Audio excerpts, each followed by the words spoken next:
Nilikuwa nikakuwa makamu mheshimiwa. Umesema hydroquinone? Mlikuwa na yeye wapi? It's a component in your products.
Good evening, welcome to Prime Edition. I am Cynthia Nyamai. Now, a lot of us have been asking us about El Nino, and we do have an interview with the Deputy President who will be telling us how the government is preparing. Remember, those rains are expected starting this month to next year in January 2024. And also in business, you have been asking for it. Young and Industrious is back.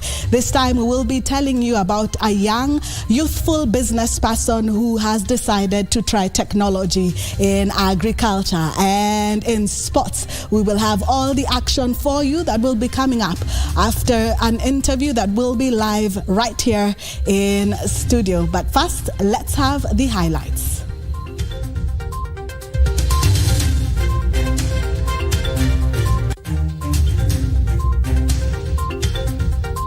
Government's commitment that we shall apply all resources at our disposal.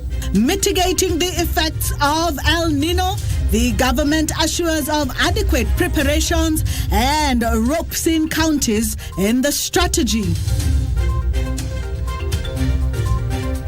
We were forced to resign, claims former commissioners of the electoral body, alias the Chirera 4.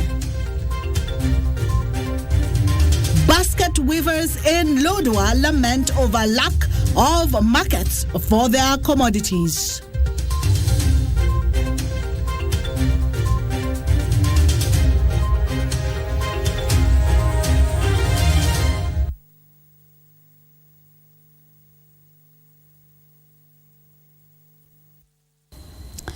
Welcome back. We would like to hear from you. You can send us your comments, and we do listen. We did hear when you kept on sending messages that you would like to have the young and industrious back, and today it is back. I will be reading some of your comments. You can send them on our social media pages, Twitter, Facebook, and Instagram. The page is KBC Channel 1.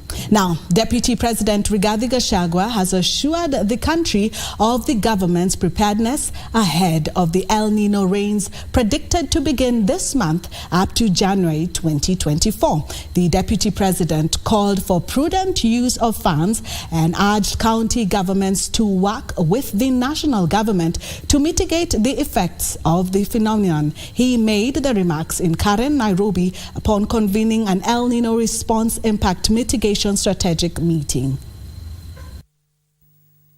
The Deputy President Rigathi Gachagua convened an El Nino Response and Impact Mitigation Strategic Meeting, bringing together leaders from both levels of government and relevant response agencies, assure the country of the government's preparedness. We do not wish to see the 1997 El Nino situation, which more than 1.5 million people were displaced and negatively affected. We must safeguard the gains we have made since the rains commenced. That is why we must prepare properly together as one. With the weatherman indicating heavy rains from this month to January next year, Gachagua further noted that there will be no reactionary approach. That is why this convening is critical in streamlining our actions as opposed to disjointed reactionary measures.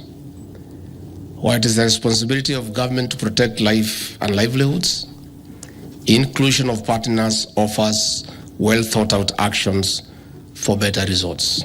The Council of Governors Chairperson Anne Waiguru noted that 23 reports on preparedness from different counties have been submitted with an estimated budget of 8 billion shillings, projecting the total budget to be 15 billion shillings.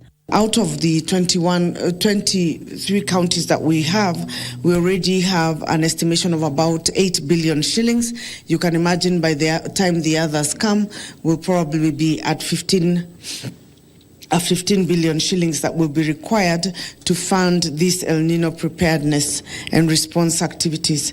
Other mitigation measures presented by the Drought Steering Committee included the partnerships to ensure food distribution is solidified. We know that preparedness activities have begun, but should also continue seamlessly throughout the rainfall season and even after, so that we address the post-El Nino periods. We have dealt with the emergency area and we distributed food to 200,000 people across the country, or 200,000 households, which is almost 1 million people, reaching 32 counties who have benefited. Some of the governors who are here will associate with the work that we have done. Here's the irony of this messed up reality under the climate emergency, that we're actually talking about the potential for flooding at the same time that we recognize that the drought emergency is not over. So both of those things together continue to put the emphasis on resilience programming and long-term action. The Deputy President has urged the media to work with the government and highlight the phenomenon as it unfolds. Serafina Robi for Prime Edition. The former commissioners of the Independent Electoral and Boundaries Commission, alias Cherera 4, have today told the National Dialogue Committee that they were forced to resign from office. They have also claimed they received threats forcing Juliana Cherera and Irene Masit to leave the country. They, however, failed to explain where the threats came from and why they did not report to the police. And as Giverson Minor now reports, the 4 recommended that a body be formed to resolve disputes whenever IEBC commissioners fail to agree. The former IEBC commissioners, widely called the Cherera 4, on Thursday submitted their views on elections to the National Dialogue Committee, with former Vice Chair Juliana Cherera and Irene Masit appearing virtually, as Francis Wanderi and Justice Nyangaya appearing in person. September 25, 2023, inviting... The 4 claimed their resignation was due to the threats directed at them, which they, however, could not substantiate. As to whether you reported specific threats to the police, yes, other than to your lawyer? Not the police. I reported to the lawyer, the first one, but the second one I didn't have time because those people were closing in on me, and the only thing was to take a motorbike to the airport. I did not resign because of myself. I didn't come to the commission to resign. I resigned for the sake of this country. The 4 declared being left out of the results tallying, hence their rejection of the results. It is for the presidential results. They are supposed to form that the 4 seat. We won't submit that was never submitted to us. The former commissioners recommended to the committee that another body be created with mandate of mediating the commissioners should they disagree, as was the case in the declaration of the 2022 presidential results. When a commissioner or commissioners have a problem or with a chair that does things unilaterally, do we just sit and watch, or there is a body that can come in place? Former IEBC Chairman Wafula Chebukati, who declined to appear before the committee, said in a letter read by Kimani Ichung'wah that a commission of inquiry should be informed to investigate the events of 15th August 2022. The inquiry should also uncover the reasons why some of the commission staff were abducted, tortured, or even killed during the election period.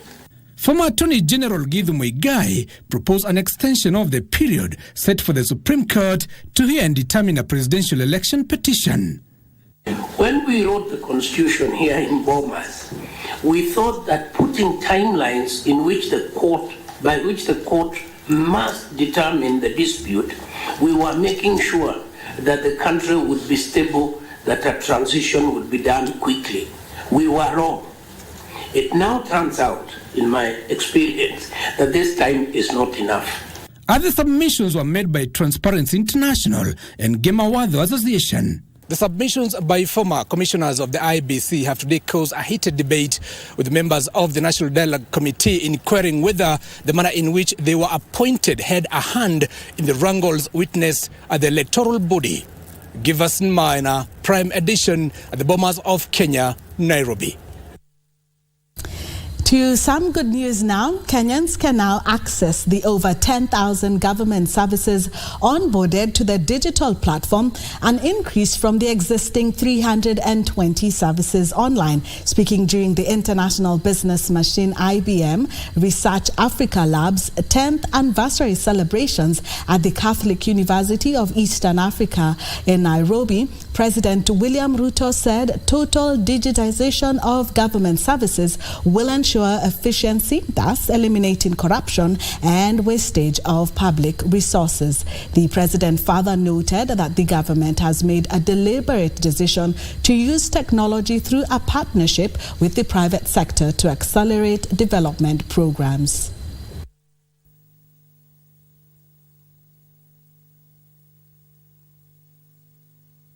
And I can mention at least 6 sectors that today we are using technology and the digital place to drive our policy, our programs, and our agenda.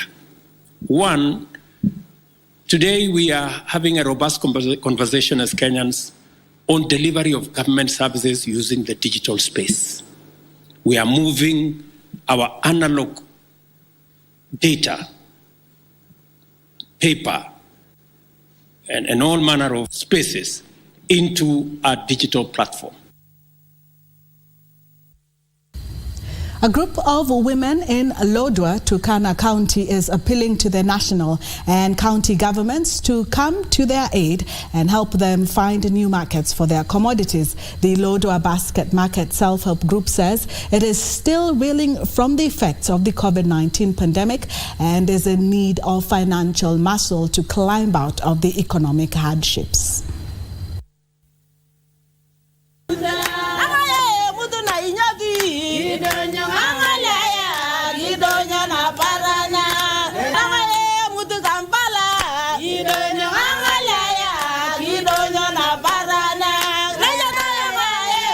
At the heart of Lodwar town, song, dance and a display of art and craft, these women are keeping an old tradition alive, weaving. Inside the makeshift mini market are shopping baskets, trays, lampshades, bags and other handmade items for sale. The women tell me that this trade, handed down through generations, is their only source of livelihood. Hii bidhaa ndio inasaidia sisi kwa watoto. Sisi hatuendi kusimama kwa manyumba ya wakubwa. Kwa sababu naenda leo na kusaidia. Na kesho je utaendaje hapo? Huwezi enda kwa sababu hii kitu ndio tunategemea. The reed used in this craft is harvested along the banks of River Turkana, which flows past Lodwar town into Lake Turkana. The women operate under the Lodwar Basket Market Self-Help Group, which was established to assist them in getting access to loans and market for their products. Hawa wakubwa wetu watuangalie ya Turkana kati. Sisi kabisa tuko na changamoto kali sana. Manake vitu yetu isipohusika hapa, sina kaa tu hapa ama ikimalizika unarudi nyumbani.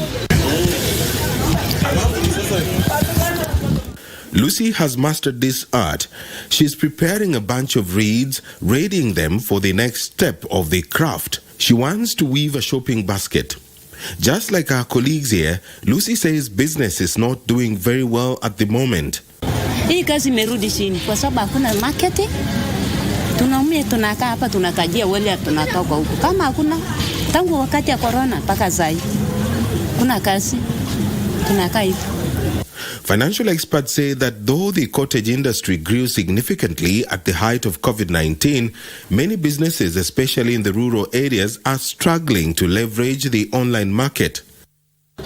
Sasa hata mimi mwenyewe ni mraia, sijui mambo ya kutumia simu.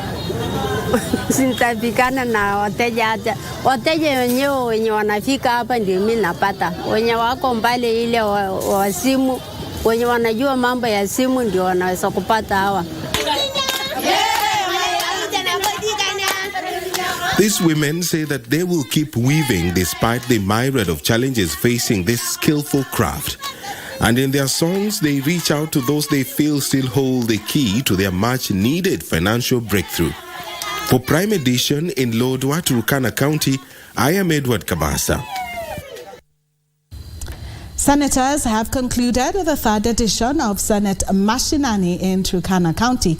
The week-long sitting mainly focused on bringing the legislative agenda close to the people and addressing concerns on devolution. In Nairobi, members of the National Assembly want asbestos roofing materials on public institutions removed and replaced with other kinds of materials, saying that they have proven to cause lung cancer. Of our YouTube channels, that is Parliament of... The Senate Mashinani Turkana edition was one of its kind, as senators don unique Turkana traditional regalia in the assembly. To crown it all, Speaker Mason Kingi, Majority Leader Aaron Cheruyot and his minority counterpart Stewart Mazayo were installed as Turkana elders in a ceremony presided over by Turkana County Assembly Speaker Christopher Nakuleu. As we leave Turkana, Mr. Speaker, it will be important for the various committees to ask themselves, what is it that is of impact to the people of Turkana and Kenya as a whole that they live while they depart from this particular county, Mr. Speaker? I am aware that committees, Mr. Speaker, have noted the challenges that are faced by the people of Turkana. I have appreciated the comments that I have seen from them. Meanwhile, back in Nairobi, members of the National Assembly want asbestos roofing materials on public institutions removed and be replaced with other materials, citing asbestos as cause of lung cancer. It's about time that the National Assembly Health Committee summons the various state agencies, requiring that all of them be decommissioned and replaced with safer materials. Honorable Speaker, I think members of this House will remember that in the last Parliament, I did bring a petition seeking the ban of 267 types of pesticides that have been confirmed to cause cancer, that in fact farmers in the US have each been paid $250 million as damages for developing cancer as a result of exposure to those pesticides. And indeed, asbestos is considered globally as a dangerous material that is cancerous and causes cancer. And it should have been eliminated in our country in accordance with actions that have been taken in other societies to protect our citizens, to protect our children, to protect our women. And I therefore support the idea. And I'm wondering why it has taken so long to be able to address this particular problem, which has long-term health consequences. But I also think that there are many other dangerous elements, dangerous chemicals that are easily available and widely used in our country that are also dangerous. And we need to wake up to this danger nationally.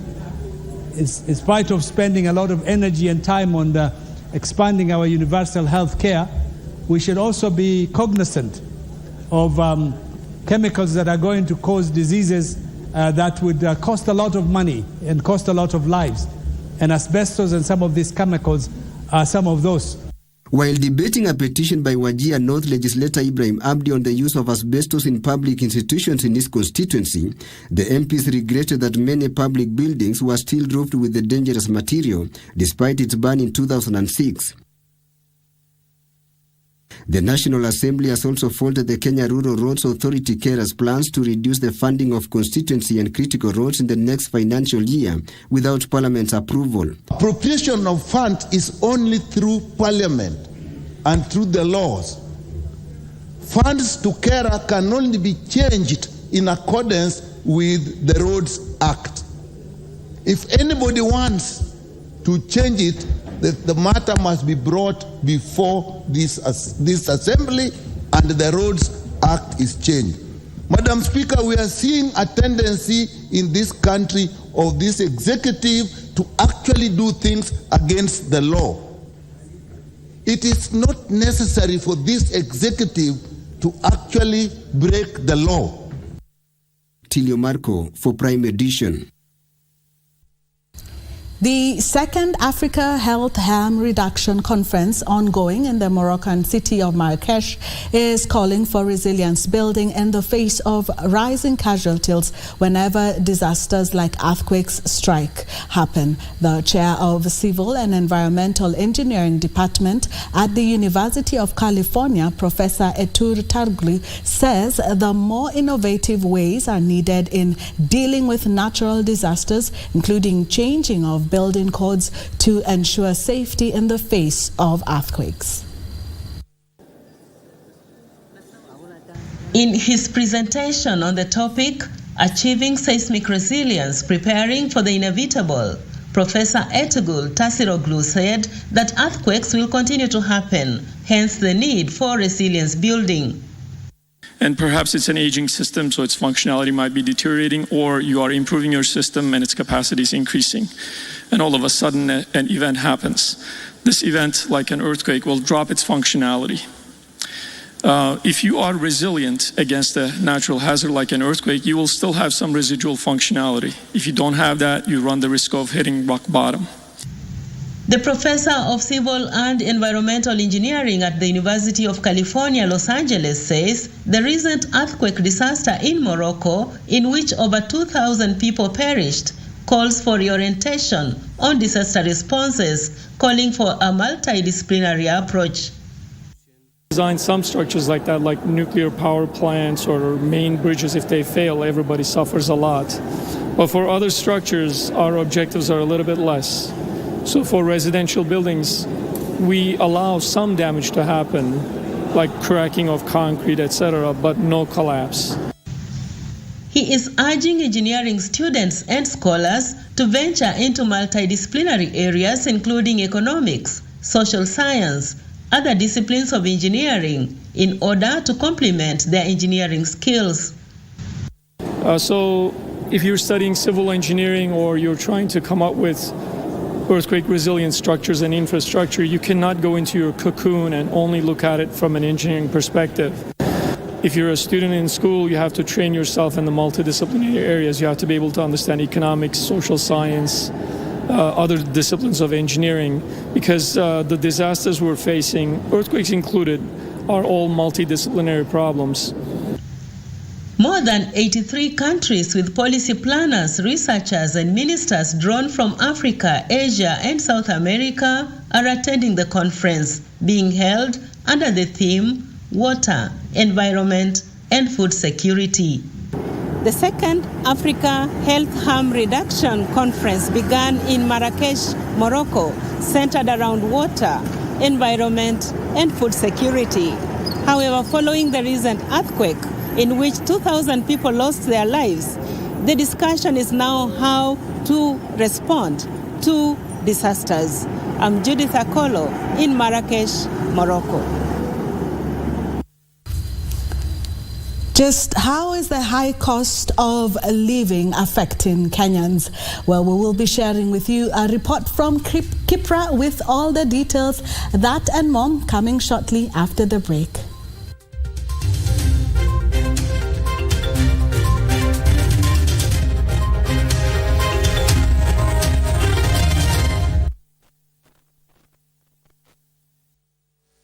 want to invite the ambassadors of various countries across the world, ambassadors from various countries to Kenya.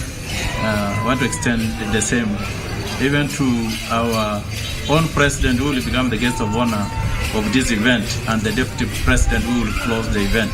There are many other leadership who will speak in between the time when the president will be coming and also when the deputy president will be closing.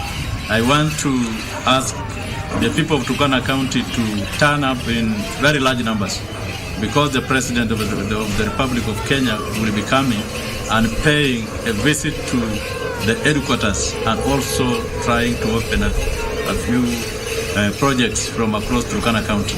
The people of Turkana are very friendly, and it is peaceful all across our border. So we do not really want anybody to fail to come, because this is the cradle of mankind. Turkana County, according to proven history, it has been found that all human beings who even live in the United States of America or elsewhere, all of them originated or came up from Turkana County.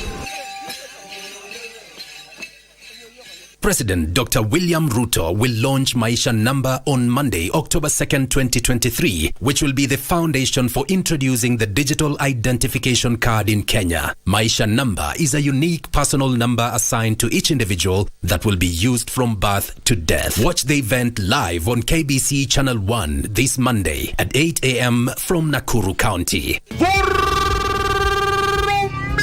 Na Ndudhi officially Ndudhi iko ndani ya one of the boxes ya Lucky Game. Cheza Lucky Game, kumbuka ni *570#. Chagua Lucky Game, kisha chagua one of the boxes kati ya hizo 7. Weka stakes zako isiwe chini ya 20 shillings na isizidi 2000 Kenyan shillings. Zawadi ziko kem. Kiwapo pia Ndudhi tumeingiza mahali pale. Vurumisha na *570#.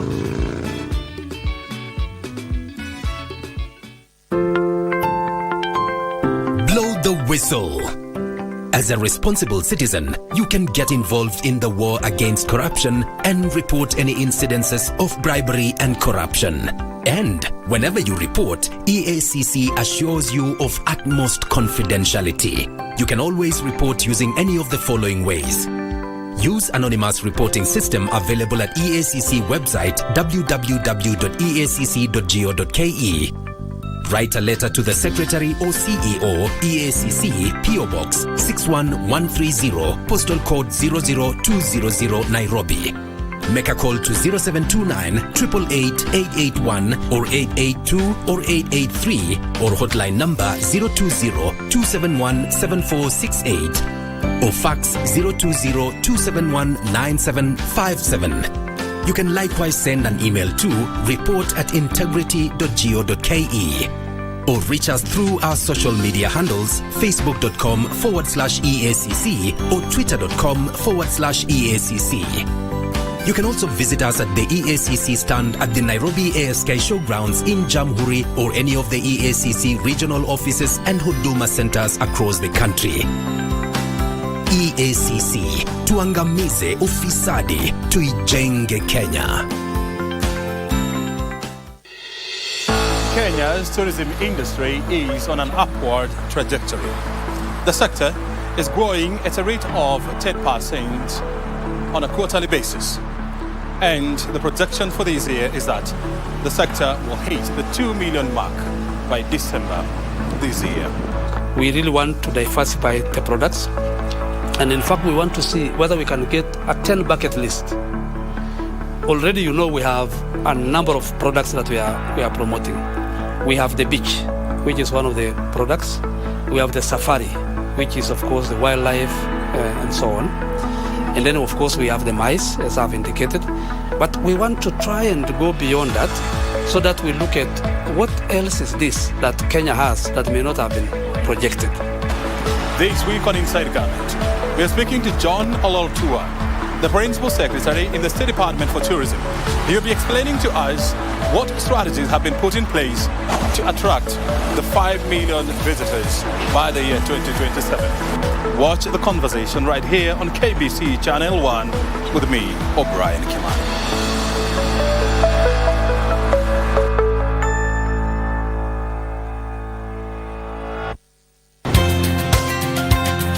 The National Construction Authority, NCA, is the legal body mandated to regulate the construction industry and coordinate its development. The authority, in partnership with KBC Channel 1, invites you for an accreditation drive and safety sensitization exercise under the theme Usalama kwa Ujenzi on Tuesday, 3rd October, 10th Street, Eastleigh. There will be entertainment and free education on matters of construction in Kenya. Come meet your favorite presenters and artists including Jua Kali, Mgenge, Dufla and Diligon. The exercise shall kick off from 9 a.m. from 10th Street, Eastleigh, next to Huduma Center, where we shall offer accreditation for construction workers and site supervisors. To be accredited, please carry a copy of your national ID, passport size photos, copies of academic certificates or recommendation letter from an NCA registered contractor. This exercise shall then be followed by a roadshow flagged off by the Kamukunji Constituency Member of Parliament, Honorable Abdi Yusuf Hassan. The roadshow will proceed to Shauri Moyo, Majengo, Bahati, Kariobangi, Fedha, Pipeline, Kayole, Dandora, Kangundo Road, Mwiki, Kasarani, and end at Roysambu. Jenga Haki, Jenga Smart. The National Construction Authority, promoting excellence in the construction industry.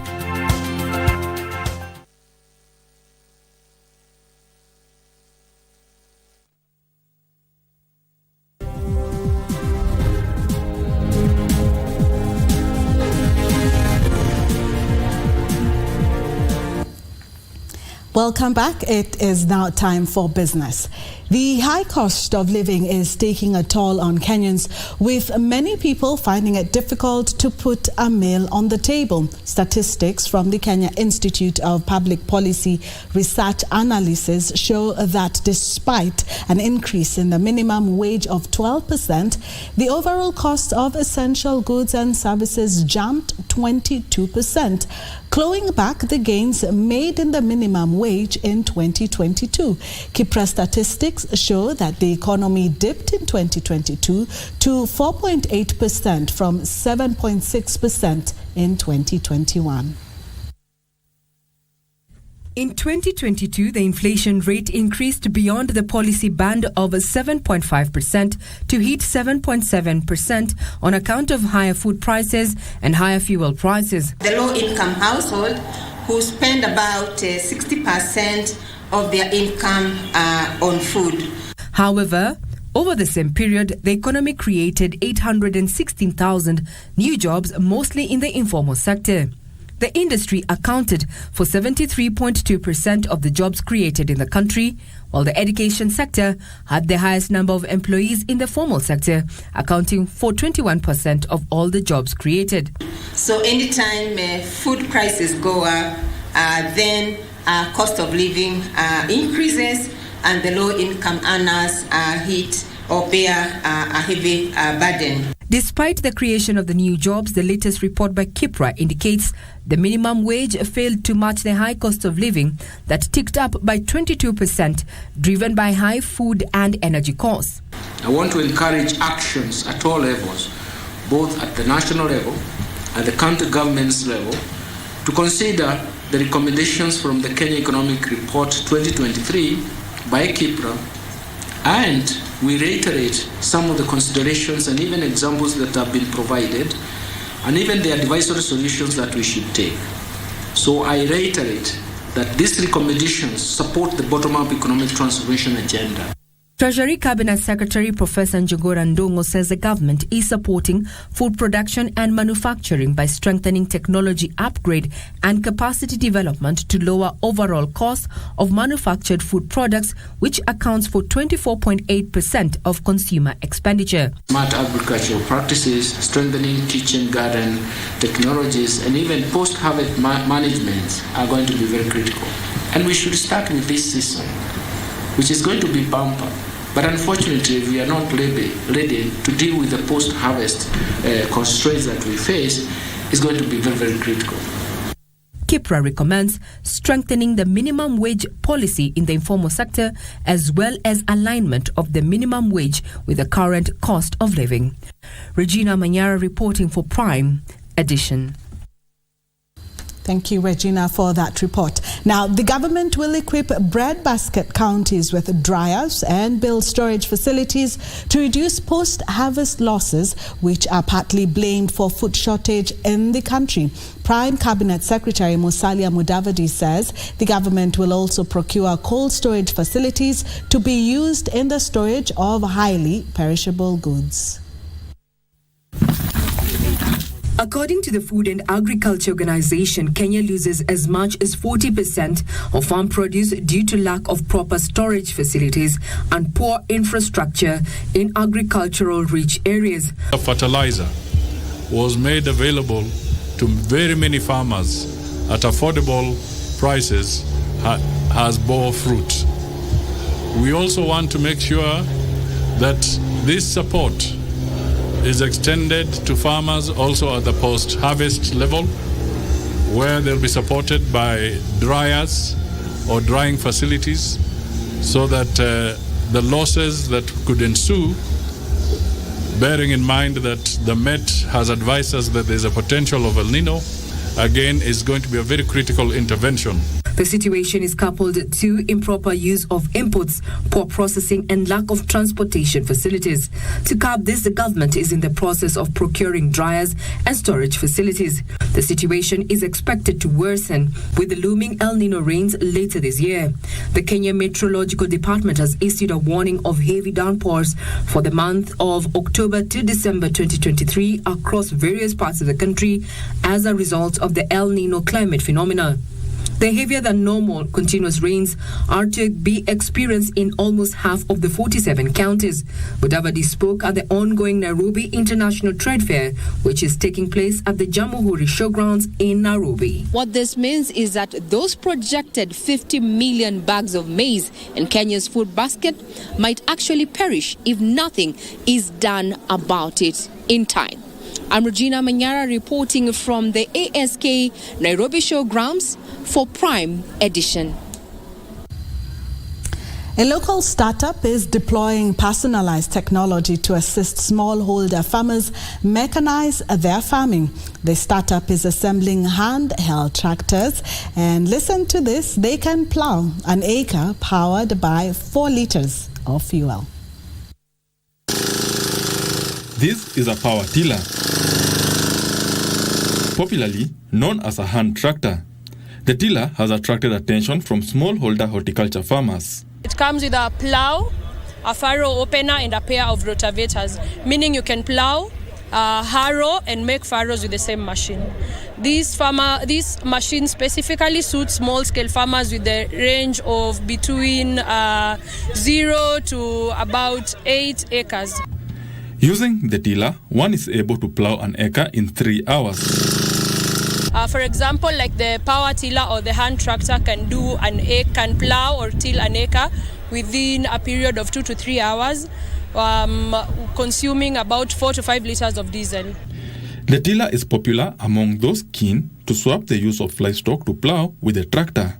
Players in the agriculture value chain have been calling for reforms to incorporate technologies such as this to increase food production. One, when we talk of agribusiness, this is a machine that a youth or a woman can purchase and maybe use it for to make money. 1, 2, it also helps them in do a lot of work within a very short period of time. Benson Juba reporting for Prime Edition. The government is set to roll out the digital ID system on Monday next week.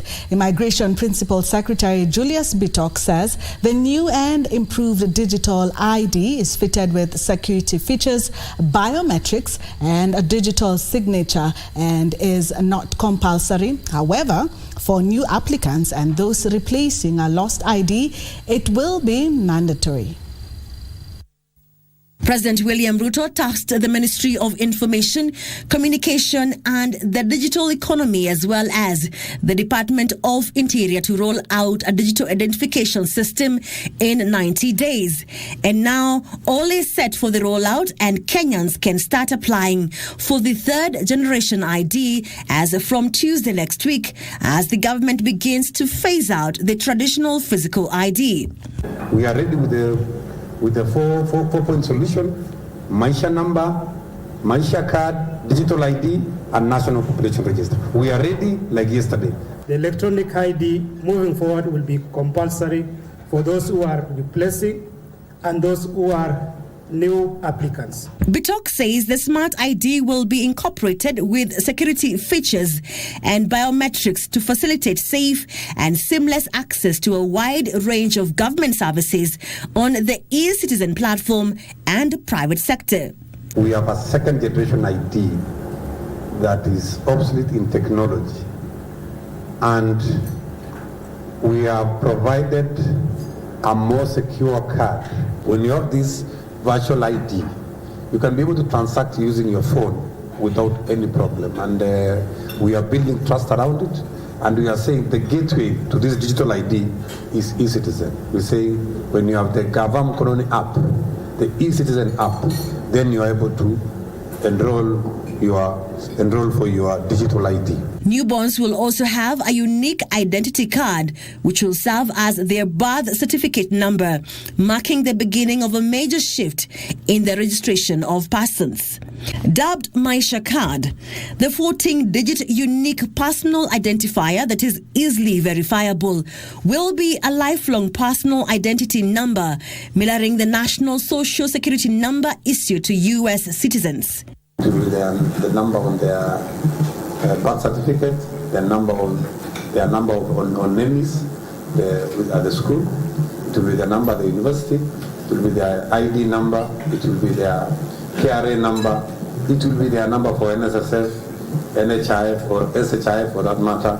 It will also be their number when they pass on. 400 agencies, including Kenya Revenue Authority, have been onboarded in the new personal identifier. The digital ID system is expected to enhance Kenya's tax administration by properly identifying the tax base, making it easier to have a centralized citizen database. Weri Mujenga for Prime Edition. Kenya is planning to create 1 million jobs for youths in the country through the digital space. Cabinet Secretary Ministry for Information, Communication and Digital Economy, Eliud Owalo, said this will help Kenyans improve their digital skills. The ICT Secretary spoke in Kirinyaga County during the celebrations to mark the International Day for Universal Access to Information. Through the Jitume program launched early this year, the government is seeking to provide access to digital skills, e-services, and online opportunities to the youths. The ICT Ministry is in the process of rolling out 1,450 digital hubs in a bid to create over 1 million online jobs for the country's burgeoning young population. So far, the government has rolled out free public Wi-Fi, targeting all the towns and shopping centers in the country. We believe that with the digitalization, all stakeholders will be able to access information real-time from wherever they are. The world is today one global economy. Digitization is the way to go. It is a critical enabler to access to information. Information, Communication and Digital Economy Cabinet Secretary Eliud Owalo says youth graduating from colleges and universities should not be job seekers, but should strive to acquire digital skills that are relevant in the job market. The CS further says is planning to meet with the National Assembly to review data privacy policies and laws in Kenya to safeguard data privacy. We did constitute a whole sector working group just to look at our operational environment, discern the emerging issues, and then advise us on what we need to do, working together as an industry, moving forward so that we are proactive as a country in the digital space. The Principal Secretary of State Department for Broadcasting and Telecommunication, Edward Kisiangani, has said the government is planning to have 25,000 more Wi-Fi hotspots in the next 5 years, targeting markets and bus stops in a bid to spur e-commerce. There is a possibility or an affordable internet. It depends on how we deal with certain factors, including what is the source of that data, what is conveying the data. Are we going to use the traditional frequencies, or are we migrating to satellite? Edna Murungi, reporting for Prime Edition.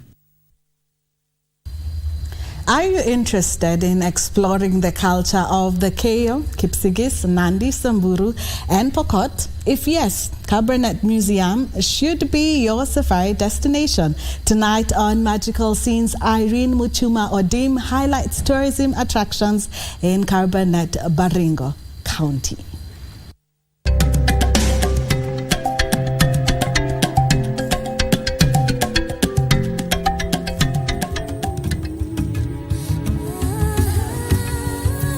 Kabarnet Museum in Kabarnet Town, Baringo County, has 4 main public galleries that features the culture of inhabitants of the Rift Valley. Here you would get details about the topography of Kabarnet. The Kabarnet Museum was the first such facility in the central Rift Valley. It houses and showcases the culture of the communities in the Rift Valley, such as Keyo, Marakwet, Kipsigis, Nandi, Samburu, and Pokot. Kabarnet Museum showcases the history of the Rift Valley from pre-colonial, colonial, and post-independence era. It is known for the fossils, unique fossils, and dating to 6.5 million years. That is the Aurorian Tucanensis. You remember recently the President of the Republic of Kenya indicated that he's going to give out visa free for people going home. I want to believe that he indicated this is the Baringo County because with 6.5 million millennia man, which is found in Baringo, next to Cradle of Mankind in Turkana. So we encourage people to come and see what the President meant to visit these museums in Kabarnet and Kipsaraman Museum. One of the way forward that came from especially the community was that we need to protect our heritage. The museum set on lush botanical gardens dotted with shrubs is ideal for bird watching.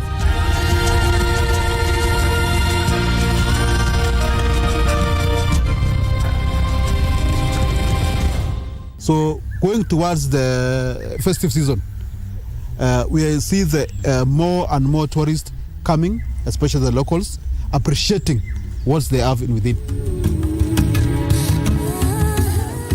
You can visit Kabarnet any time of the year owing to its conducive weather patterns.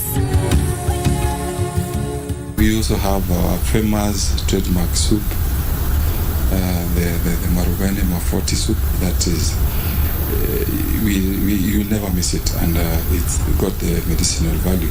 So it's among the attractions, among the foods that we offer besides the exotic or the international cuisines. Irene Mchuma Odim, Magical Scenes in the county of Baringo.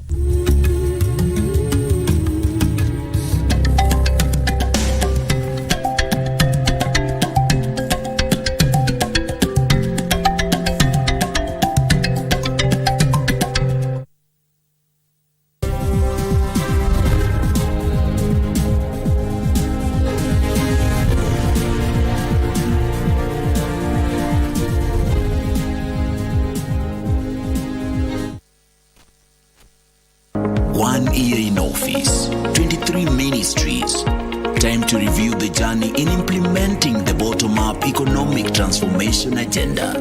What is your assessment of the government's performance? Starting this Thursday, Cabinet Secretaries will be in studio to give a status report on their time in office. Will they ace the performance test? Tune in to KBC News at 9 p.m. for the government scorecard. The unparalleled beauty of Lake Victoria in Homa Bay County. Homa Bay County. Homa Bay County tuna urembo mwingi, kuna ziwa, kuna milima, tuko na viwanja, tuko na mbuga za wanyama. This September, Magical Scenes brings you Homa Bay and her beauty. Magical Scenes, only on KBC Channel 1.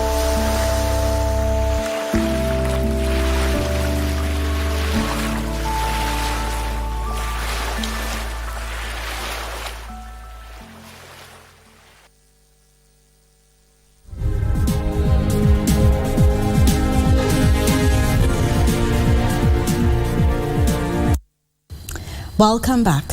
In a world facing the challenges of climate change, sustainable agricultural solutions are key to ensuring food security. Margaret Kubende, a millet farmer, has been hiring farms to plant millet, a climate-smart crop that not only uses less water compared to other crops, but also helps combat climate change and promote sustainable agriculture. The rains weren't as expected around the Ikulu-Moyo area in Matungu, Kakamega County. The crop here hasn't thrived as expected. Nonetheless, it's harvest time. The consolation is, at least there's something. This is one of the advantages of cultivating millet. The owner of this 1.5-acre farm is Margaret Kubende. When I was discovered with diabetes and my main food was supposed to be wimbi, so I thought I'd better try planting it myself rather than just buying on the market. During every planting season, Kubende's love for millet cultivation prompts her to rent about 5 acres of land in her neighborhood. She's proud of her looks. I'm now 66. Can you compare me with the other people who are eating maize? They are asking, now Margaret, how comes you are still glittering? It's because of wimbi. A Kenya Agricultural and Livestock Research Organization, KALRO, finger millet breeder Dr. Crispus Odwori recalls a forum that brought him in contact with Kubende. We are planting improved technologies vis-a-vis farmers' technologies, and the farmer has never dropped finger millet to date. Dr. Odwori has been developing new varieties of finger millet. The crop is climate smart. Millet has its own natural tolerance to drought, both pearl millet and finger millet. Why don't we encourage our partners to diversify their crop portfolio to include millet, so that in case of episodes of a bad year, then they don't lose everything. Dr. Odwori provided Kubende with the U15 seed and fertilizer. It's now more than 10 years, and Kubende hasn't turned back. Out of the wimbi, I've educated children. Out of the wimbi, I've also got some money on myself. Many farmers in her region shun millet farming due to the belief that it involves a lot of work. But here is an exception. These millets on 1 acre belong to John Wesonga. He noticed Kubende's success and leaped in. He earns at least 12,000 shillings per sack. Wateja wako hata inafika mahali unauza hata kabla iko kwa hujavuna. Ingali kwa shamba lakini mtu ashachukua. Kivuna niletee gunia fulani. Kubende's stall is at a ginger along Mumias, Busia Road. She spares her customer the task of winnowing. This one here is one that has already been. It is already ready for use. And if you take it from here, if you buy it, you will buy it at 350 shillings and take it to the posho mill. A popular product brand at her stall is this assortment of dried cassava chips, soya beans and groundnuts. Compound flour would arise from the mixture. This one will go for 500. Food, nutrition and income securities could be realized from millets. Kubende is pleased with her choice of what to farm. Minerals are the selling point for finger millet. There is no other cereal that has got the mineral profile like we have in finger millet. That's one smart woman. Now, technology companies have been urged to align their products with the National E-Waste Management Strategy to help in the campaign against e-waste in Kenya. The strategy, which was launched in 2019, identifies 5 thematic areas that Kenya needs to address to cut the amount of electronic waste generated annually. Information Communications and Technology Authority Chief Stanley Kamuya says this will help extend the life cycle of materials and promote the adoption of green circular economy. Electronic waste is the fastest growing waste component in Kenya, with an estimated 51,300 tons being generated annually. Under the National E-Waste Management Strategy, the initiative calls for the creation of frameworks that will see electronics manufacturing companies operating in Kenya take responsibility for the pollution their products cause during their entire product life cycle. In a significant step towards reducing the environmental impacts e-waste poses, stakeholders have called for the adoption of policies that will see manufacturers buy back and dismantle e-waste to recover raw materials for recycling into new electronic products. The technologies that we are deploying, we need to be careful so that then these technologies are not only sustainable, but they do not have adverse effects to our environment. Experts have also called on the government to develop a network of databases in pollution control and clean technologies that will employ direct response teams in critical areas. It's important for us to have this conversation. It's important for us to put our heads together, to have regulations, rules, ways of dealing with e-waste, because the potential side effects are catastrophic. The move comes in the wake of the e-waste and disposal framework in the public sector that seeks to strengthen the country's e-waste coordination structures at both the national and county levels. The rapid growth in technology has drawn calls from stakeholders in the ICT sector to enable frameworks that will ensure electronic waste management is handled properly in the country. Reporting for Prime Edition, my name is Nduta Mokami. Thank you, Nduta Mukami, for that report. Now, special interest groups should take advantage of government initiatives aimed at providing affordable credit. This was the key message by Uwezo Fund Head of Communications, Benedict Owade, at the ongoing ASK Nairobi International Trade Fair, as our reporter, Trevor Nino, narrates. The small and medium enterprises sector contributes up to 30% of Kenya's GDP. However, a majority of these enterprises fold before celebrating their 5th anniversary, primarily due to the funding deficit. Launched in 2013, the Uwezo Fund is a flagship government program aimed at empowering businesses, with a special focus on the special interest groups consisting women, youth, and people with disabilities. So the Anzisha product, we give them from a minimum of 50,000 up to 100,000, and depending on their credit scores and how they build their scores after repayment, we graduate them to the Endelesha. So Endelesha product is for repeat borrowers, and we give between 100 to 200% of their proposal. We don't charge them any interest, and we have a grace period of repayment period of 6 months. Jirani Mwema Group, that is based in Mathare, Nairobi County, has drawn admiration for leveraging affirmative fund kitty to implement a successful business model. 100,000 vile tulipewa na Uwezo Fund, kuna baadhi miradi tulifanya nao, so ilibidi hiyo pesa ilifanya tu stock yetu ama pesa zetu zilikuwa zime-expand, zimezikuwa juu. To address challenges in marketing and product distribution, Keproba is advising small businesses to obtain the Kenyan mark that will enhance export of their products. You come in as a Kenyan, we take you through, if you want to know how to export to an export market, we take you through the basic guidelines of exporting. If you already are producing any product, we, depending on whatever product, if it's meat, if it's nuts, we show you on what the export market is looking for. What are the strategies? What are certifications that you require? What markets are looking for that particular product that you're producing? According to Mambo, the Kenyan mark provides small businesses with a competitive edge in the export market and promotes the Kenyan brand. Trevor Ngindo for Prime Edition. Have you ever heard of gooseberry jam or juice? Well, entrepreneurial farmers have found a way of employing a light manufacturing to add value to the fruit. The process begins when the farmer delivers the fruit, which is carefully sorted based on its color, physical appearance, and size. In English, it's Cape gooseberry, but it has different languages. Kikuyus call it Nadi, Kalenjis call it Mbonik, Kisis call it Chensobosobo, and all other communities somehow had that particular fruit that used to grow in the wild. Calro provides us first with the seeds, then we work with a partner called the Veg Pride who develop the seedlings for us, then we sell to the farmers.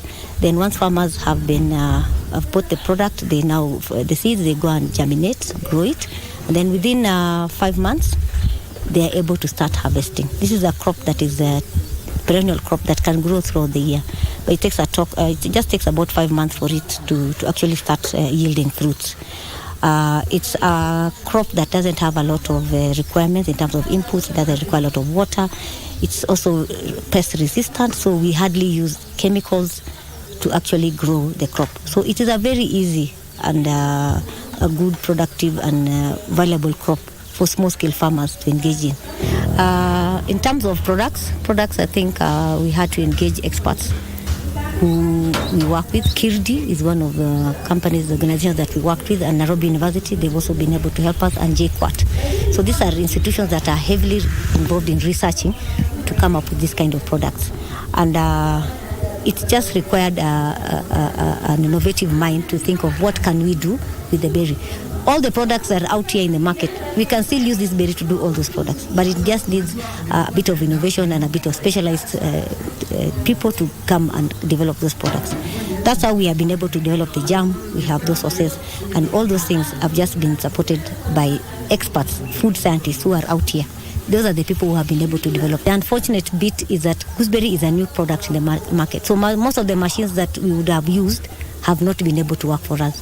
We work with an organization called DK. They were able to bring in some machines, and we did some trials, and it just didn't work with the fruit. So they have actually gone back to actually rework to see how best we can come up with machines that can be able to do pulping, that can be able to do processing of the juice, because once you process the juice, you need to pack. Hydroponics farming, a method of farming in water instead of soil, is slowly taking root in the country. The Food and Agriculture Organization sees it as a viable option for food security, countering challenges posed by climate change and diminishing land for cultivation. Tonight on Young and Industrious, Awinja Amimo speaks to 29-year-old graduate of Education Arts who decided to venture into hydroponic farming. Into the future of farming. Welcome to a world where agriculture reaches new heights, a world where soil is no longer a requirement for growing food. Let's see how the future of farming is being redefined through hydroponic agriculture. The art of planting soilless crops, otherwise known as hydroponic farming, is gradually becoming a popular system of crop production. In Kenya, Derek Mboya is one of the farmers who has embraced hydroponics and has no regrets. We do a zero grazing for the plants. We feed them. We give them everything they need. If it's a spray that needs to be sprayed, we spray them. And so it's a more of controlled environment. That's why I chose hydroponics compared to the conventional way of doing farming. His love for farming goes back to 2016, when as a second-year education arts student at Jaramogi Oginga Odinga University of Science and Technology, he ventured into maize, vegetables and potato farming in the conventional way. Soil hosts a lot of pathogens that will cause diseases to the plants, whether fungal or bacterial. These challenges led him to explore hydroponics at Miramal College. Here, soil is replaced by a mixture of pumice and cocoa peat. So the dust that falls from the coconut husk or the cover is what we call the cocoa peat. So what we do is we mix this one because this one has high water retention, but then the pumice has capability, it's inert, so it doesn't hold anything that passes through it, and that's why it's a good combination. His English cucumbers are ready for harvest. We do have locals and English. So what we chose for this greenhouse is the English variety because the English variety can fetch us a lot of money when we go to the market. Since the plant stem cannot stand on its own, strings are specifically for the support. Also, there is a sticky trap to hold the insects. There are different colors, so you'll find a yellow one and a blue one. So depending on the colors, they attract different insects. As opposed to the traditional way of using manure, feeding in this system is slightly different. We have this pipe, the main pipe that feeds the drip systems, that equally feeds the trough where the plants are supported by the media. We use the soluble nutrients to feed the greenhouse now. But before planting the next crop, he has to disinfect the whole greenhouse to avoid contamination. We will remove everything, clean it up, and after 1 week, disinfect the entire greenhouse, then do a short-term crop to maybe give a bridge between this particular cycle that has ended, and the next cycle that is about to start. He does not regret leaving the conventional way and venturing into hydroponics, terming it more efficient and with few challenges. Flower abortion is whereby the flower just withers and falls down on its own. So that means every flower that you lose, you've lost fruit. He applies his teaching career through training new farmers in hydroponics. Education is a career. Equally, agriculture is a career. So I've found a way of merging the two and facilitating and teaching other people agriculture. At the same time, I'm doing it myself.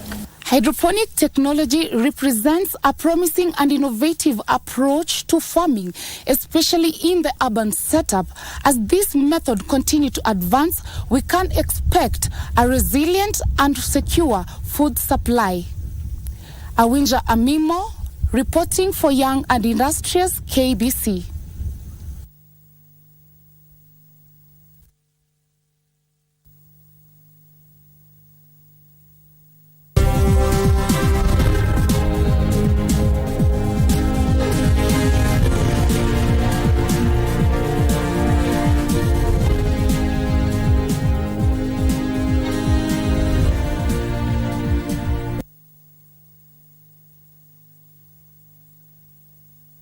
Well, there has been talk on NSSF, and this has brought a discussion on the saving culture and pension in Kenya. And I would like to have that discussion today with Mr. Fred Waswa. You are the founder and group CEO of Octagon. Did I get that right? Octagon Africa Financial Services. Excellent. And we were just having that discussion because I had a story earlier on that was talking about Kipra's report on the living state of Kenyans because of the high cost of living. Now, during high cost of living, a lot of times people want to find out where can I cut my costs? Where should I spend less? Is this time to cut on savings and pension? Not at all. Not at all. Mm-hmm. Thank you very much, Cynthia. One of the items, one of the reasons why people save is not necessarily for short term. Yes. It's supposed to be a long term saving. Mm-hmm. Pension is where you save today, and in the next 30 years, you are able to access a monthly pension in terms of monthly income to replace what you are earning today. So what happens is that if the economy shrinks, like the way it has done, or what we're going through today, what it means that we simply need to look for how do we put in assets that then can generate for us better returns. Yes. Because at the end of the day, the saving is not necessarily a whole pick of some of your money, mm-hmm. maybe 10%, maybe 15% towards pension. Yes. So it's not the right time for one to think about reducing saving because the economy is in a challenge. Yes. Well, which brings me to the question, even as people are trying to figure out what to do during these difficult times, how important is saving, and especially when it comes to pension? Very important, very important. The reason is that when we are working today, Cynthia, we are getting an income. And when you get that income you don't get it for life. Because at that time when you are tired, the organization will say, thank you very much, and you're no longer going to work for me. Then what happens is that you fall off payroll. So when you fall off payroll, what replaces payroll? At age 61, at age 62, and sometimes we live at age 90. So the question is, for 30 years plus, what are we going to live on? And that's why we normally encourage people that today's income should be saved for tomorrow's pension. Yes. So you should always look at it and say, whatever you're doing, even if you're not in formal employment, you are running a business. Part of that income that you get from the business should be saved for a day that you will not be able to run your business. Yes. Yes. And would you say that our country has different plans for saving that would make it quite interesting for our growing market with even different demands, especially after COVID? Absolutely. We may not have as very robust or quite a number of various savings plans, like let's say, for example, the UK or US markets. But I think comparing to other African countries, I think we are doing much better. The refunding of or the reorganization of NSSF has even made much better opportunity for saving for people who did not have an opportunity for saving, because previously NSSF would only save 400 shillings or 200 employer and 200 employer, which wasn't very sufficient for somebody to be able to get a pension. But now that NSSF has been opened up and one is able to save what we call tier 1 and tier 2, then it helps you to save more in a retirement benefit plan. But over and above that, organizations like ourselves, we run what we call personal pension plans. So where one can walk in, you can log into our system, be able to join, and you are able to save, and you can be able to stop, you can increase, you can start. So it gives you the flexibility in terms of saving. If you are a small medium enterprises, which basically are the ones running or driving the economies of countries in Africa, is that we have schemes like the umbrella funds. Umbrella funds are for small medium enterprises. They don't have to set up their own scheme because it's expensive. But you can join an umbrella fund, an existing umbrella fund, and your employees can save in that umbrella fund and get the similar benefits, tax benefits. You can get investment income in that very particular pension fund until you retire and you get a pension at retirement. Yes, I'm glad you brought up NSSF and how it has opened up. I will be coming back to that. And I'm interested to know, yes, I know you're running Octagon, but if you are head of NSSF, what are some of the steps that you would be taking at this crucial time when the economy isn't doing too well? That and more questions will be coming up shortly after the break.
Na unajua kwa hiyo kujifanya ukuwe nyeupe ni upumbavu.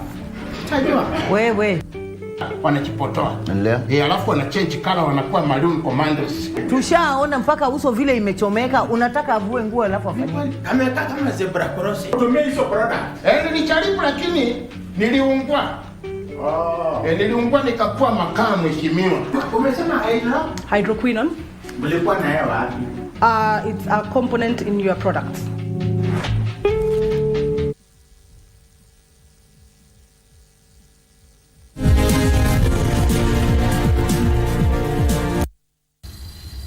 Welcome back. We have been talking about pension and also saving, and this is a crucial discussion to have, especially at this time where around the world many countries are talking about economies that are just taking a downward spiral. And in studio we were having a discussion, and you brought up NSSF, and I want to put you on the spot a little bit. I know you're running Octagon, but let's say you are the head of NSSF. What are some of the decisions you would be taking up right now? I'm asking this because I know a lot of times when people are facing hard economic times, they don't so much want to cut costs, but they want to cut savings. And I've been hoping NSSF would really be talking and advising people on what to do at this time. But here you are, so tell us, as an expert, if you are running NSSF, what are some of the moves you would be making? I think, thank you very much, Sanjay. I think one of the things that NSSF will do better is basically education. Yeah, we need the whole populace basically to understand the reasons why they should save for retirement. We need organizations, companies, to be able to understand why their employees should save for retirement. Yes. And I think NSF can do better there. And I guess that if they did that, we'll have more people signing up for savings. I guess that with the change at the NSSF, hopefully there will be a lot of more. We'll see more things happening to be able to drive the education program, because education basically is what's lacking in this country. Yes. We have very less that's happening around information to the public. When we go out there to be able to talk to people, organizations, they ask you, what do you mean, NSSF? And yet they have been operating for 5, for 10, for 15 years. Yes. So we need to do more education, so which means that we need to use more media like we're doing today, but also NSSF should be able to spend a little bit more money in terms of publicizing what this NSSF is and what they should be able to save for retirement. Yes. So let me make it a little bit more personal. There's someone watching you right now and is wondering, how do I continue saving? Maybe even are there ways for me to increase my savings at this time? What advice would you give them? Absolutely.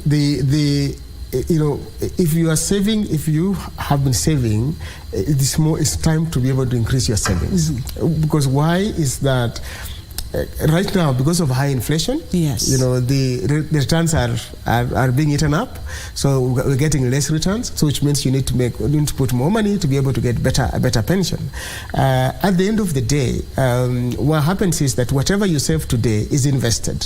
When it gets invested, you get investment income, and that investment income drives the growth of your fund, so that retirement you're able to get a monthly pension.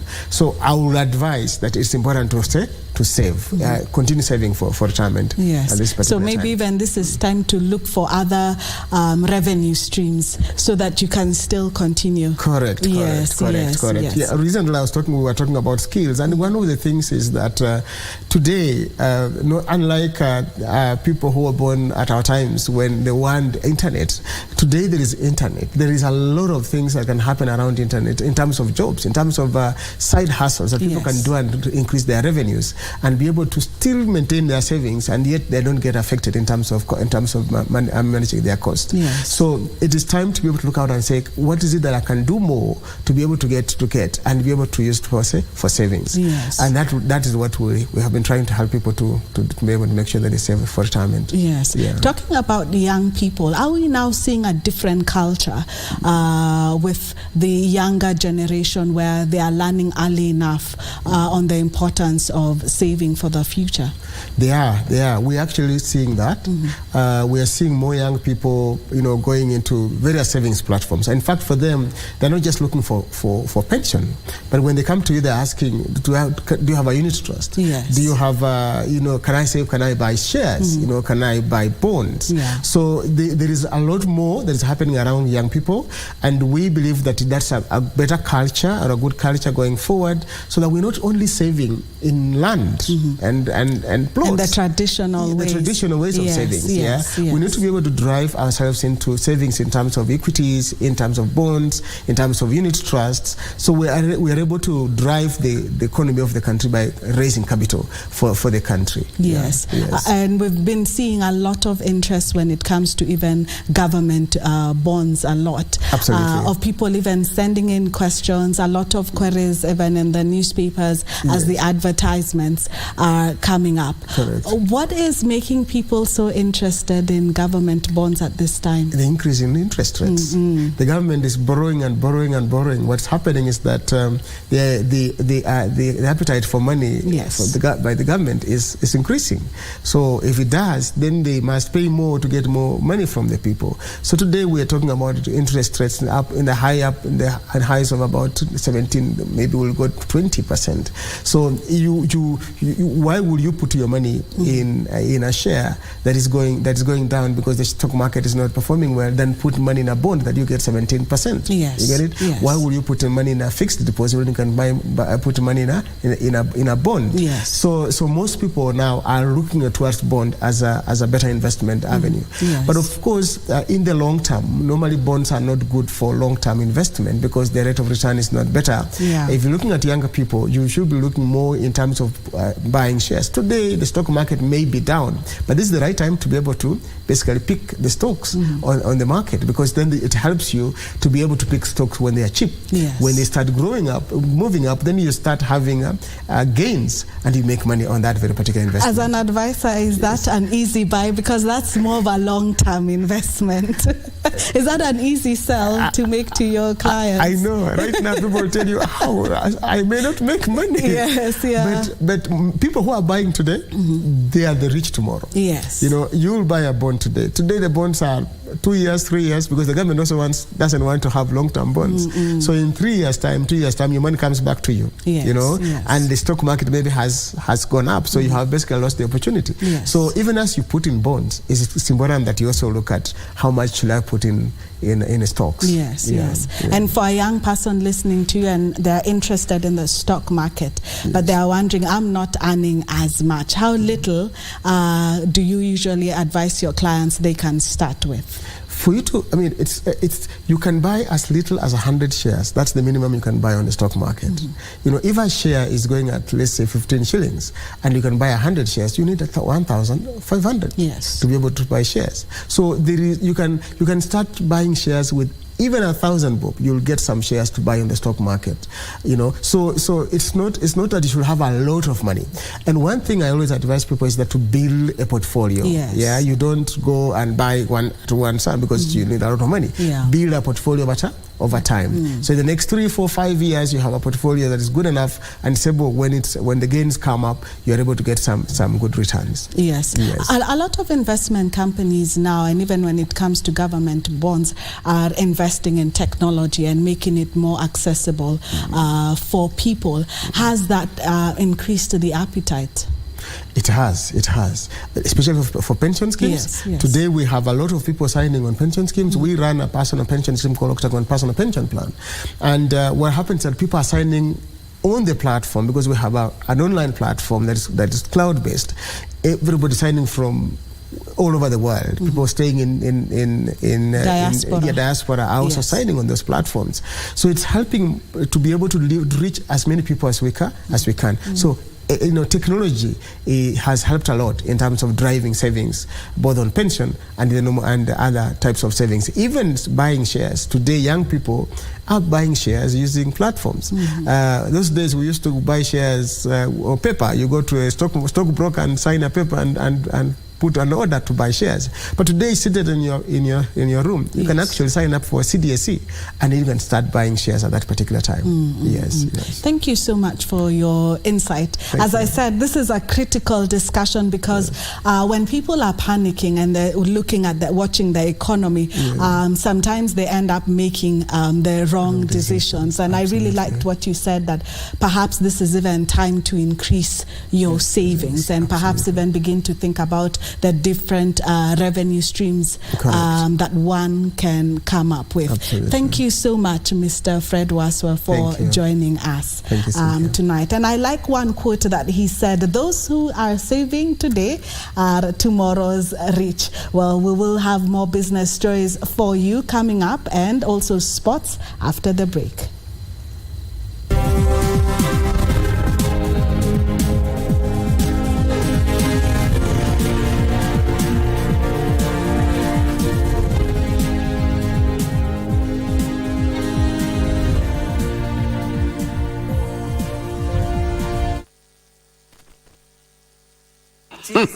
Tuache kudanganyana. Hapa mali safi, mali mbichi, kijani kibichi. Tuko Lucky Game, tunashibishana. Dial *570#.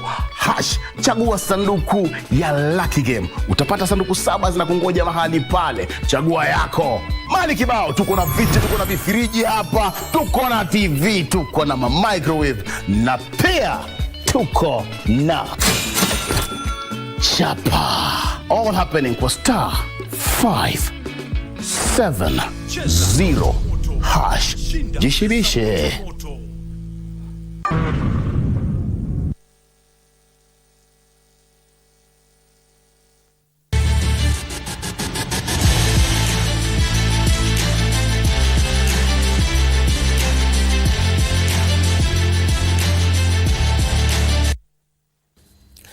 Well, it is time for sports. Thank you so much for joining us on Channel 1 Sports. I'm Bernard Okumwe. Let's begin with the good news from yesterday's Pamoja bid, where Sports Cabinet Secretary Ababu Namwamba has said that Kenya will start in earnest preparations to host the 2027 Africa Cup of Nations. Kenya, Uganda and Tanzania won the joint bid to host the 2027 finals, and Namwamba says the 5 stadia listed as venues for the games will be renovated in time for the continental showpiece.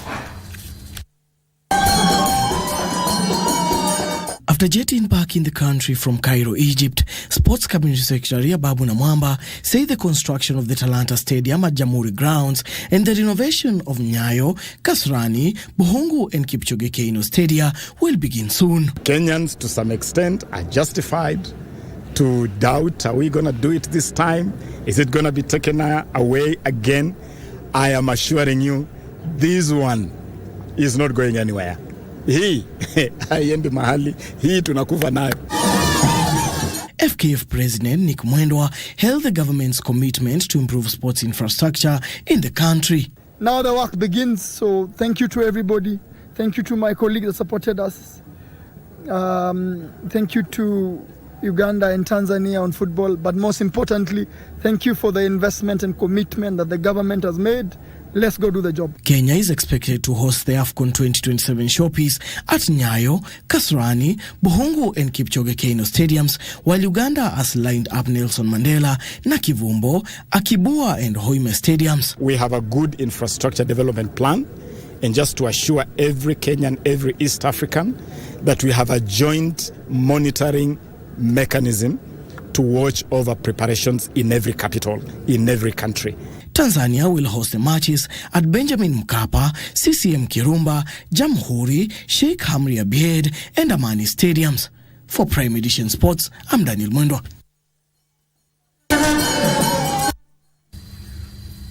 And yes, indeed, good news to Kenya, Tanzania and Uganda, and to basketball, where the national men's basketball team began the FIBA 3-on-3 Under-23 World Cup on a losing note after going down to Israel and Qatar in its opening 2 matches. Kenya is in Pool C alongside Germany, Israel, Qatar and Tunisia in the World Championship that's set to culminate on 1st of October in Lublin, Poland. Open shot after open shot.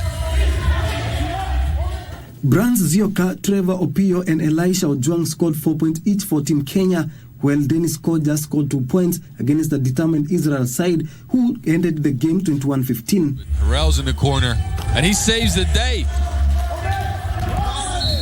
In the second match against Qatar, Brands Zioka top scored for Kenya with 5 points, while Elisha Ojwang and Dennis Koja scored 4 points each, as Trevor Opio scored 2 points for a total of 15, which wasn't enough to save Kenya from 21-15 defeat. Joka by himself, he'll get to the cup. Kenya men's team will face Germany on Saturday this week after their game with Tunisia was forfeited. Kenya is in Pool C alongside Germany, Israel, Qatar and Tunisia. He delivers. Gil Noyevich. King Orimwangi for Prime Edition Sports.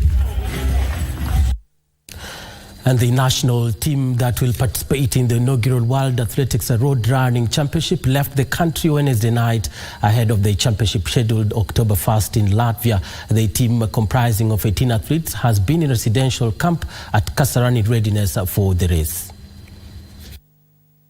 The team will be led by multiple world record holder Faith Kipyegon, who will lead the women's elite squad in the road mile. She will be accompanied by Nelly Chepchirchir. The men's road mile will feature Renaud Cheriot and Yumbe Mungeting. The 5-kilometer race will comprise Nicholas Kimeli and Cornelius Kemboi. Let me say, just let God lead. I don't know how it will be, but once the God is the lead, everything shall be good. Kwa tayari kwenda kujikaza pamoja na timu yetu, at least to defend your title ya Wala. Olympic champion Perez Jepchirchir will lead the half marathon squad alongside Irene Kamais, Catherine Relin, Margaret Chelimo and Janet Chepngetich.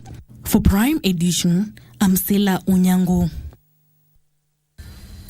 And to local football now, where over 300 teams from all the 85 wards in Nairobi County will take part in the inaugural Sakaja Super Cup, set to kick off this weekend in different parts of the county. Speaking during the launch, Nairobi Governor Johnson Sakaja reiterated his government's commitment to identifying and developing talent. The final of the tournament will be played on 16th December, with men's champions being rewarded 3 million shillings, while the first runners-up will pocket 2 million shillings. The second runners up in the men's category will walk away with 1 million. The women's champions will be rewarded with 1 million shillings, while the first and second runners up will pocket 500,000 shillings and 250,000 shillings respectively. The most decorated, fanatic and disciplined fan base, but Pia, the team that has espoused fairness, the team that believes in justice, the most fair play team and most disciplined team. Watapata pia zawadi yao. An Esports Federation of Kenya has established a robust program of sourcing funds to support the growth of the sport in the country. According to the newly elected corporate representative, Esports Michael Lulu, the federation funding will enable the federation grow the game countrywide.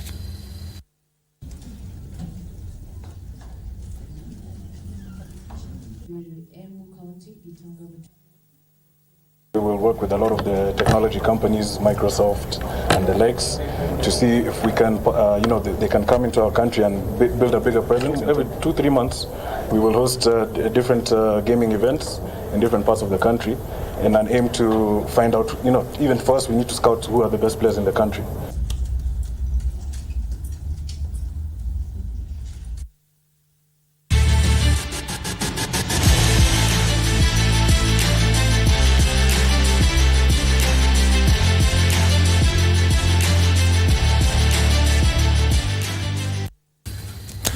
Yes, indeed. And on that note, that's how we bring the curtains down on sports this evening. Before you bring the curtains, I'm into business and the money. And you've talked about AFCON and the bid. What exactly does it mean for Kenya? Yeah, it does mean a lot. Business-wise, there'll be more like 24 countries coming here for the championship in 2027. So when visitors come, that means that there'll be more foreign exchange. So Kenya is in line to earn more revenue. Businesses will be booming at that particular time. And also, let's look at a town like Eldoret. one of the recommendations that CAF did put in place before they give you that authority or permission to host the stadium is you build a number of 5-star hotels as well as hospitals. So Eldoret is going to grow because Kipchoge is one of the stadiums that will be hosting the championship. So we're going to see businesses booming. We're going to see towns and counties really changing during that time. Yes, indeed. So sports does make us money. Yeah, then it will improve the Kenya's fiscal shape at that time. Yes. Thank you so much. And I do have one comment coming from Shiro Wanyonyi from Nyeri, who says, thank you so much for bringing young and industrious. And you say you're looking forward to it next week. We do listen to you, and it's back due to public demand. Now, from me and the rest of the team, we do want to wish you a very good night. Yes, indeed. Good night, and thank you for watching.